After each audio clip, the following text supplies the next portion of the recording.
সকাল ৯টা নিউজে সবাইকে আমন্ত্রণ। সাথে আছে আমি নাফিস আব্দুল্লাহ। আসন্ন জাতীয় সংসদ নির্বাচনের আগে ও নির্বাচনের দিনে সংগঠিত যে কোনো সহিংসতা ও সন্ত্রাসী কর্মকাণ্ডের জন্য আওয়ামী লীগকে দায়ী করা হবে বলে জানিয়েছে অন্তর্বর্তীকালীন সরকার। সম্প্রতি নয়াদিল্লিতে প্রকাশ্য অনুষ্ঠানে শেখ হাসিনা যে বক্তব্য দিয়েছেন তাতে নির্বাচন বানচালে সহিংস ও সন্ত্রাসী কর্মকাণ্ডে জড়ানোর উস্কানি রয়েছে উল্লেখ করে উদ্বেগের কথাও জানিয়েছে ঢাকা। রোববার পররাষ্ট্র মন্ত্রণালয় এক সংবাদ বিজ্ঞপ্তিতে এসব তথ্য জানিয়েছে। শেখ হাসিনাকে নয়াদিল্লিতে প্রকাশ্য অনুষ্ঠানে বক্তব্য দেওয়ার সুযোগ দেয়ায় গভীর বিস্ময়ে ক্ষোভ প্রকাশ করে সরকারের পক্ষ থেকে এটিকে সুপ্রতিবেশী সুলভ আচরণের পরিপন্থী বলে দাবি করা হয়েছে। অন্তর্বর্তী সরকার মনে করে নয়াদিল্লিতে এ ধরনের অনুষ্ঠান আয়োজনের অনুমতি দেয়া আন্তঃরাষ্ট্র সম্পর্কে প্রচলিত নীতিমালা, সার্বভৌমত্বের প্রতি শ্রদ্ধা, অভ্যন্তরীণ বিষয়ে হস্তক্ষেপ না করা এবং সুপ্রতিবেশী সুলভ আচরণের পরিপন্থী। এটি বাংলাদেশের জনগণ ও সরকারের প্রতি একটি স্পষ্ট অবমাননা এবং ভবিষ্যৎ বাংলাদেশ ভারত সম্পর্কের জন্য একটি বিপজ্জনক দৃষ্টান্ত উল্লেখ করা হয় বিবৃতিতে।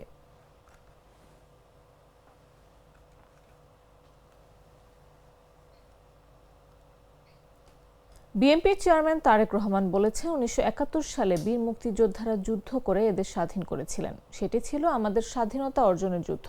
আর ২০২৪ সালে জুলাই আগস্টের যোদ্ধারা সেই স্বাধীনতাকে রক্ষা করেছে।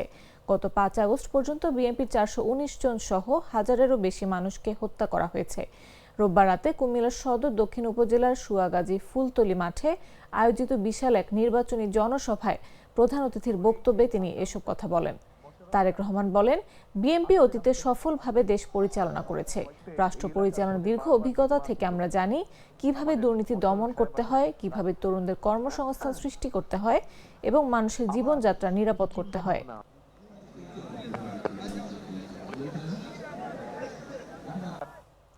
ময়মনসিংহের ভালুকায় বিএনপি প্রার্থী ফখরুদ্দিন আহমেদ বাচ্চু এবং স্বতন্ত্র প্রার্থী মোর্শেদ আলমের কর্মী সমর্থকদের মধ্যে দফায় দফায় সংঘর্ষ, ধাওয়া পাল্টা ধাওয়ার ঘটনা ঘটেছে। এই সময় দলীয় অফিস ভাঙচুর ও অগ্নিসংযোগ করা হয়। রোববার বিকাল ৫:৩০ থেকে পৌর শহরের ভালুকা বাস স্ট্যান্ডে সংঘর্ষ শুরু হয়।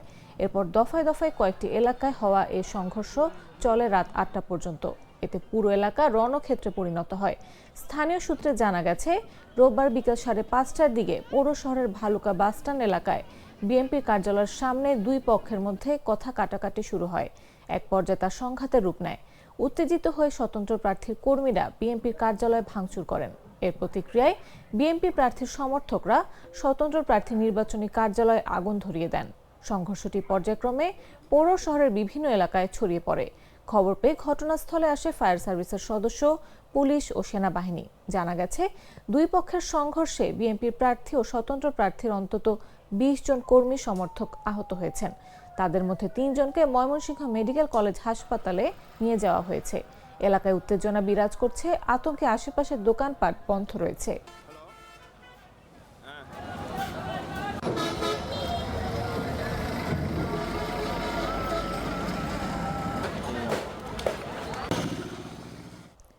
নারায়ণগঞ্জ ১ রূপগঞ্জ আসনের জামায়াত প্রার্থী নির্বাচনী অফিসের সামনে ইট বালি রেখে বন্ধ করে দেওয়ার অভিযোগ উঠেছে বিএনপির সমর্থকদের বিরুদ্ধে। রোববার সকালে উপজেলার দাউদপুর ইউনিয়নের হাঙ্কুর এলাকায় এ ঘটনা ঘটে। এ সময় দাঁড়িপাল্লা প্রতীকের নির্বাচনী প্রচারণার অফিস কক্ষ ইট বালি দিয়ে বন্ধ করে রাখা হয়। এ ঘটনায় জামায়াতের নারায়ণগঞ্জ জেলা কমিটির আইন বিষয়ক সম্পাদক অ্যাডভোকেট ইসরাফিল হোসাইন রূপগঞ্জ থানা বরাবর একটি লিখিত অভিযোগ করেছেন। এর আগে দাঁড়িপাল্লা প্রার্থীর পক্ষে মহিলা জামাতের নির্বাচনী প্রচারণা সহ ২ দফায় বাধা ও হামলার ঘটনায় সহকারী রিটার্নিং কর্মকর্তার বরাবরে অভিযোগ করেছেন বলে জানান তিনি। এই হানকুরের আমাদের নির্বাচনী কার্যক্রমের অফিসের সামনে রাতের অন্ধকারে কে বা কাহারা এক গাড়ি ইট এবং প্রায় ২ গাড়ি বালু রেখে দিয়েছে যাতে আমরা আর অফিসটা খুলতে না পারি। আমি এর তীব্র নিন্দা জানাই। আপনি যত শক্তিশালী হন, আপনি কিন্তু আইনের ঊর্ধ্বে নয়। আমি নির্বাচন কমিশনের যারা দায়িত্বপ্রাপ্ত রয়েছেন, রূপগঞ্জে যারা পর্যবেক্ষণ করছেন, ম্যাজিস্ট্রেটরা রয়েছেন, আসুন এই হান করে এসে দেখুন, সচক্ষে দেখুন কিভাবে একটা রাজনৈতিক দলের অফিসের সামনে এরকম বালু ইট রাখতে পারে। এর ব্যবস্থা গ্রহণ করুন। আইন শৃঙ্খলা বাহিনীর লোকেরা রয়েছেন, সেনাবাহিনীর লোকেরা রয়েছেন, দেখুন হানকুর আমাদের অফিসের সামনে কি অবস্থা।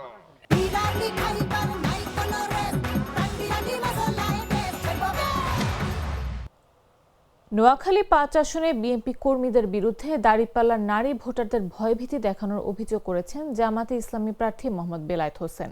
রোববার দুপুরে নোয়াখালী প্রেস ক্লাবে এক সংবাদ সম্মেলনে তিনি এই অভিযোগ করেন। মোহাম্মদ বেলায়েত হোসেন বলেন, এখানে সদরের অংশের অসাদিয়া ও নিয়াজপুর এলাকার জামায়াত সমর্থিত নারী ভোটারদের ঘরের বাইরে বা কেন্দ্রে গেলে পা ভেঙে দেওয়ার হুমকি দিচ্ছে বিএনপি কর্মীরা। নিয়াজপুর ইউনিয়নে কল্যাণ পৌরসভায় আমাদের মহিলা কর্মীদের উপর হামলা করা হয়েছে এবং আমাদের লোকদেরকে বলতেছে যে তারা ভোট কেন্দ্রে গেলে তার পা ভেঙে দিবে। এটা তো আচরণবিধির সম্পূর্ণ লঙ্ঘন। এই জন্য আমাদের দাবি হচ্ছে এই বিষয়ে সুস্পষ্ট সুনির্দিষ্ট বিচারিক ম্যাজিস্ট্রেট রয়েছেন এবং এর মাধ্যমে ভিডিও ফুটেজের মাধ্যমে এগুলো সারা দেশে বাড়তেছে এবং সুনির্দিষ্ট ব্যক্তিদের নামও আমরা দিয়েছি। ওদের ওখানে তদন্ত করে এদের বিরুদ্ধে ব্যবস্থা নেওয়া হোক এবং নির্বাচনটা সুষ্ঠু, অবাধ, গ্রহণযোগ্য হোক, অংশগ্রহণমূলক হোক, আনন্দঘন হোক, এটা আমরা চাই। এই পর্যন্ত যা হয়েছে তদন্ত করে ব্যবস্থা নেওয়া হোক, সামনে দ্বারা এই ধরনের কোনো ঘটনা না ঘটে। তারাও গণ অভ্যুত্থানের শরীক ছিলেন, আমরাও গণ অভ্যুত্থানের শরীক। সুতরাং আমরা নিজেরা সংঘাত করে আমরা নির্বাচনটাকে যাতে নির্বাচন প্রশ্নবিদ্ধ করতে চাই। আমাদের কথা হলো যারা এই ঘটনাগুলো কয়েকদিন ঘটাইছেন এদের সুস্পষ্ট আপনার ভিডিও ফুটেজের মাধ্যমে আছে, এদেরকে শনাক্ত করে treat chocolate, treat moment, sweet moment. জানাবো আন্তর্জাতিক সংবাদ।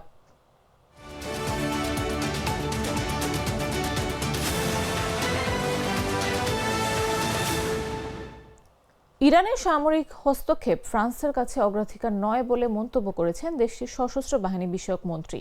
রোববার রাজনৈতিক অনুষ্ঠানে দেয়া বক্তব্যে ফরাসি সশস্ত্র বাহিনীর মন্ত্রী অ্যালিস রুফো বলেন, আমি মনে করি আমাদের যেভাবে সম্ভব ইরানি জনগণকে সমর্থন করা উচিত। তবে তিনি স্পষ্ট করে বলেন, সামরিক হস্তক্ষেপ ফ্রান্সের পছন্দের পথ নয় এবং এই শাসন ব্যবস্থা থেকে মুক্ত হওয়া ইরানি জনগণেরই দায়িত্ব। রুফো বলেন, ইরানি সরকারের ব্যাপক ইন্টারনেট বন্ধের কারণে জনগণের বিরুদ্ধে সংগঠিত গণ অপরাধগুলো নথিভুক্ত করা অত্যন্ত কঠিন হয়ে পড়েছে। ইরানের 9 কোটির বেশি মানুষ জানুয়ারির 8 তারিখ থেকে কার্যত ইন্টারনেট সংযোগ থেকে বিচ্ছিন্ন। দেশ জুড়ে বড় ধরনের বিক্ষোভ ছড়িয়ে পড়ার পর কর্তৃপক্ষ এই ব্ল্যাকআউট আরোপ করে।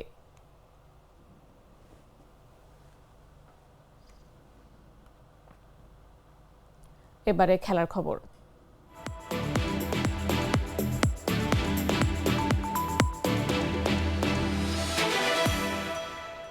প্রত্যাশা মতে অস্ট্রেলিয়ান ওপেনের কোয়ার্টার ফাইনালে উঠলেন শীর্ষ বাছাই তারকারা। পুরুষদের সিঙ্গলসে শীর্ষ বাছাই কার্লোস আলকারাজ, তৃতীয় বাছাই আলেকজান্ডার জেরেভ চতুর্থ রাউন্ডের বাধা টপকালেন সরাসরি সেটে ম্যাচে জিতে। সেখানে বিশ্ব রেকর্ড গড়লেন কার্লোস আলকারাজ। তবে চতুর্থ রাউন্ড থেকে ছিটকে গেলেন সাবেক 1 নম্বর দানিল মেদভেদেভ। 47 বছরের পুরনো একটি রেকর্ডও ভেঙেছেন আলকারাজ। মহিলাদের সিঙ্গলসের শেষ 8-এ জায়গা করে নিয়েছেন শীর্ষ বাছাই অ্যারিনা সাবেলাঙ্কা, তৃতীয় বাছাই কোকো গফ। ছিটকে গেলেন দানিল মেদভেদেভ।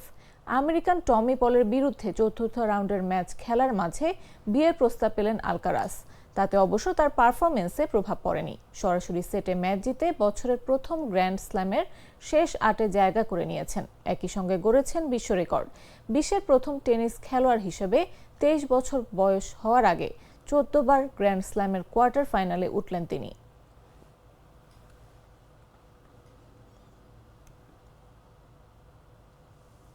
দর্শক, এই ছিল এখনকার মতো। প্রতি মুহূর্তে সর্বশেষ খবর পেতে ভিজিট করুন jagonews24.com, ফলো করুন আমাদের ভেরিফাইড ফেসবুক পেজ এবং সাবস্ক্রাইব করুন জাগো নিউজের ইউটিউব চ্যানেল। এতক্ষণ সাথে থাকার জন্য ধন্যবাদ সবাইকে।